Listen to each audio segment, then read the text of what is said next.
I was in the middle, really, of this scene with Paul Morley.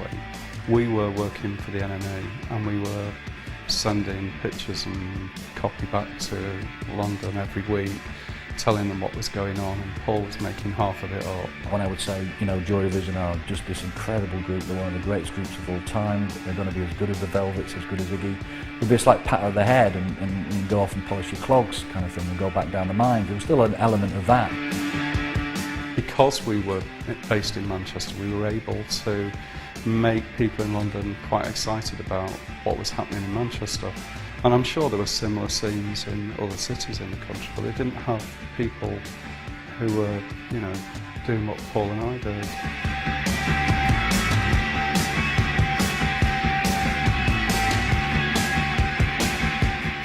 Going to the Electric Circus then was like going to a 6-month festival, really. We just used to go and see everybody. We had the Jam, the Clash, the Ramones, you know, I mean, it was every week there was a big gig to go to. So it was pretty exciting.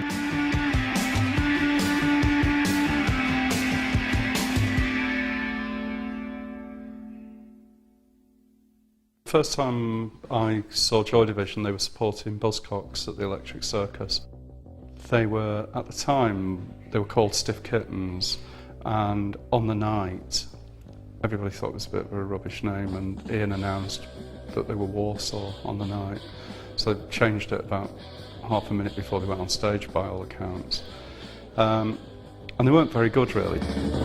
All dressed in uniform, so fine they drank and killed to pass the time, wearing the shame of all their crimes with measured steps. They walked in line, they walked in line, they walked in line, they walked in line. We changed a lot initially when we started playing.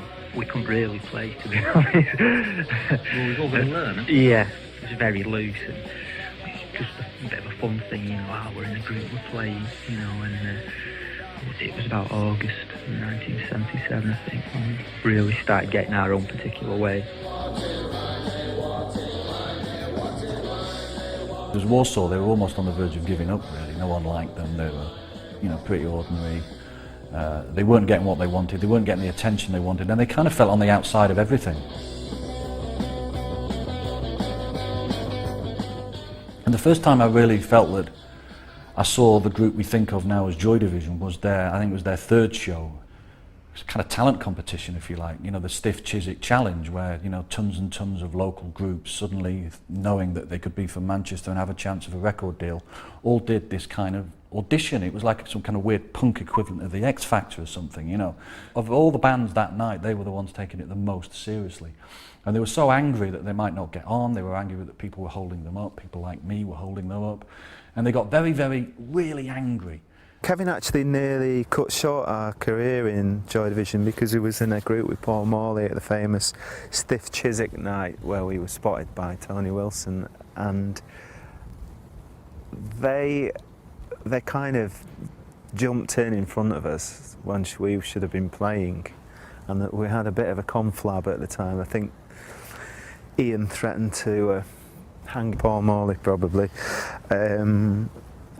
So we had a bit of a conflab, and they graciously stepped down and let us take the spotlight at this concert that we were playing. They'd formed a group, you see, and we're going to dazzle the world with their musical prowess. Yeah, I think our band, mine and Paul Morley's band, The Negatives, are legendary, and Bernard Sumner has said that if it wasn't for us, Joy Division wouldn't exist. There is an element of truth in that, because we thought, fucking bastards. Yeah, they got us angry, really. So, and as Johnny Rotten says, anger is an energy. So angry, so pent up, so determined to impress people, that they, for me, you know, it sounds like you're making up history to an extent, but it was like that, I swear it was like that. They became Joy Division. They started to, you know, be harder, louder, more aggressive. The sense of the relationship between the instruments started to gel, and Ian started to suddenly have that look in his eye, because he was so pissed off. He'd almost hit a few people, he'd kicked down a door, so when he went on, it was manic, and suddenly it was there. When you look at the life in a strange new room, maybe drowning soon, it's just the start of it all. It was only really when they started working with Martin Hannett, who produced their first album, that suddenly people saw what they were capable of doing. And when that first album came out, in I think it was maybe June '79, we played a gig at the factory and Martin mixed the sound for it. And it was a completely different band to the one we'd seen a few months earlier. In sound, it was just, there was this deep, beautiful, deep sound that had come from nowhere we'd ever experienced before. To the center of the city where the roads meet to the depths of the ocean where the whole center I was moving through the silence with that ocean waiting for you. Sometimes when I was standing at the front taking pictures, and Ian looked like he was slightly out of control, and he was quite, you know, his eyes were glazed and he was dancing like that. He was in his own little world. And I think for a photographer standing at the front, it can be quite intimidating because you're not quite sure what he's going to do. I mean, the only other time I ever felt threatened by the lead singer in that way was Iggy Pop at the Apollo, but he threw a chair at me. I mean, Ian didn't do that, but you did feel that he was slightly out of control.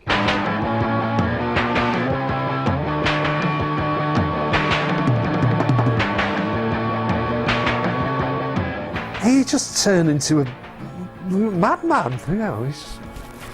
I was like a bit astounded really when he was running about and, you know, getting very worked up about stuff. I thought, well, God, where's this come from? And it was a bit of a shock really the first time it happened.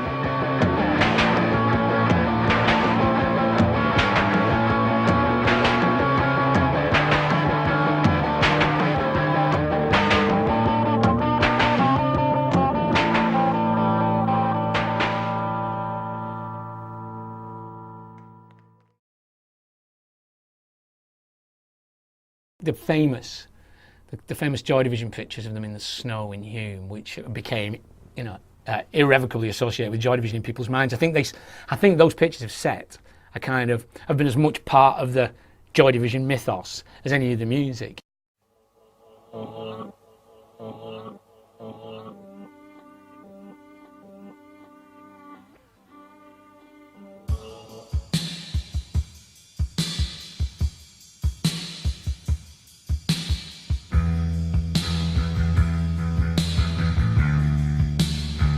I love Kevin's work. I think it's very gentle.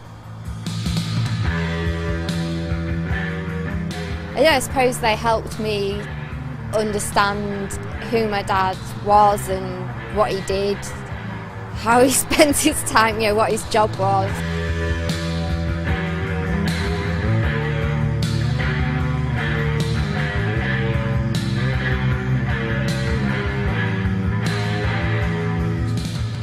Well, that iconic shot of Joy Division on the walkover bridge in Hume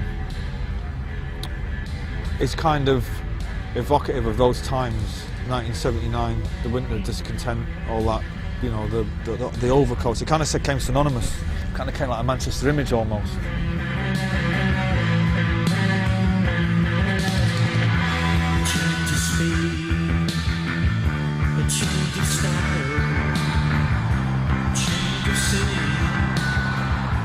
So, I can't believe you've never been on this bridge before today. That's fantastic. Why would I? Well, I thought you might have wanted to recreate the moment, really. But plenty of other people in Manchester do. People now talk about it as the Joy Division Bridge. I call it the Joy Division Bridge. It's great, you know. But when we did the photographs that day, they had an idea, the band, that they wanted to do a picture on Princess Parkway queuing up for a bus. They thought that'd be a great idea for a shot. And I had an idea that I wanted to shoot them from the road, standing on the bridge looking away from Manchester, as if they couldn't wait to get out of it. Yeah. So I did the queuing up at the bus stop shot, about 2 frames, and did what they wanted, and I got them up here. And They walked out to the middle, and as I was walking up the bridge, I just thought how bleak it looked, and the thing was covered in snow, and I thought that makes such a great architectural shot of Manchester, and they were really incidental to it. And I took 3 frames like that. That's all I took. But I knew that I'd got an interesting photograph out of it.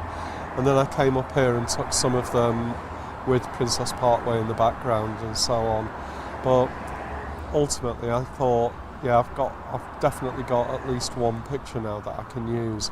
And it was very unlike a rock and roll image, if you know what I mean. Yeah. Because most rock pictures at the time were close-ups of people straight into camera. And this was, you couldn't even see the band really on it. And so I didn't think the enemy had used it. So when we got back down there, I took a couple of Ian standing against one of the lampposts, just smoking. And I took maybe 4 or 5 frames of that. And again, it was my last roll of film, and I was really worried that I'd have no film left. And Bernard and Stephen were pulling faces behind Ian, trying to make him laugh, and I was thinking, please don't laugh, I can't waste any film. Yeah. So what do you think, standing up here? It's changed a bit as well. Yeah, it's changed a lot.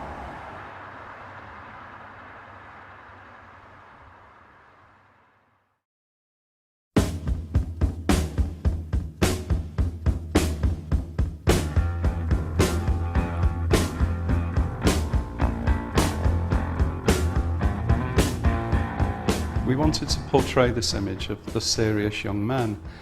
The music was very sombre and serious, and you know, of course I've got 2 or 3 pictures of Ian laughing, but again I was quite annoyed with myself for actually pressing the button when he was smiling, because I thought, well, I can't use that now, because that's not the kind of picture we wanted to use at the time. You know, again, with hindsight, I'd have maybe shot several rolls of Ian smiling, you know, for when the 3rd album came out or something, I've no idea. But I think the fact that I edited carefully in the camera helps to make those pictures iconic, because I'm waiting for the precise moment I wanted.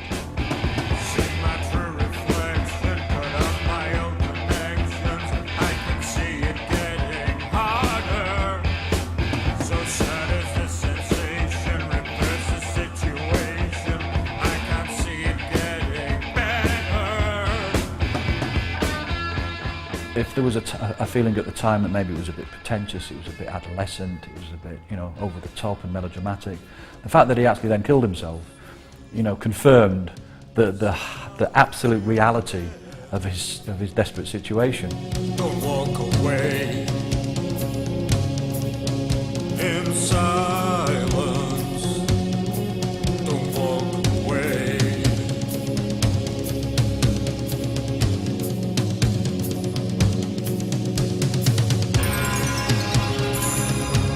I maintain that if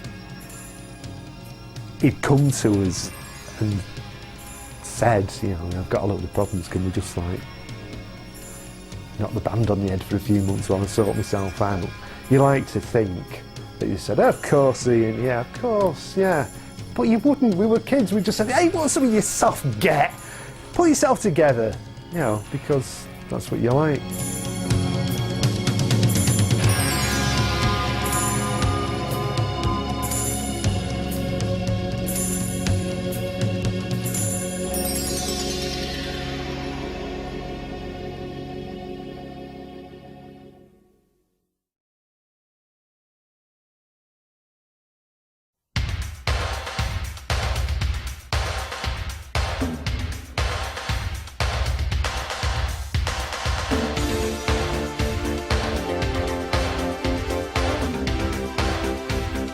Feel like the girl out of The Exorcist.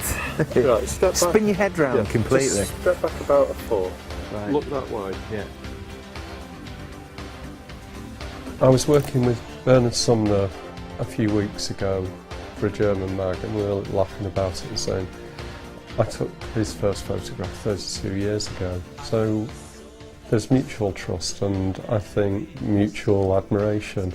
Where is that? Does it say anything on the back? No, just Bernard. Bernard. Can I give you a bit of advice? Give me a tip, I know you've been doing this for a long time. Yeah, go on, you give me a tip. But I always put the date and the place on the back, On the right? back And of then the when bag. when you come back in 30 years, you'll be able to know where it was. How to rate him as a photographer? Oh God, I can't do that. A live review. Very good. Let's just say very good. He's very good, and he makes the process a pleasant one, not an agonising one. So he gets a thumbs up from me. I used to think that the day would never come. See the light in the shade of the morning sun. When morning's done, it's a drug that brings me. Well, if you look at Kevin's pictures, they're like kind of extraordinary and very down to earth at the same time, and I think that's probably because he's kind of like that as a person. I think he's very modest, really. So, and you can see that in his work. He never really makes much of a fuss, you know.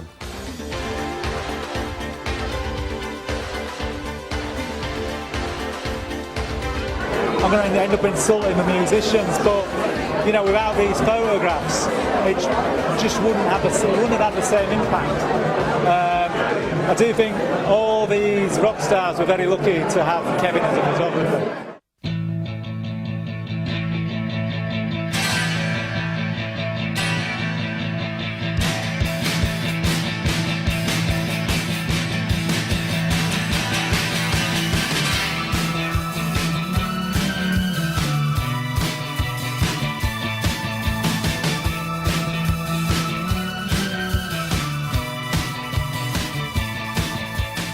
I don't think since Kevin's pictures there've been pictures that people can remember. That may be me getting old, and I don't think it is that. I don't think there are those. It's an overused word, but Kevin's pictures are iconic, and I don't think there have been much like that since.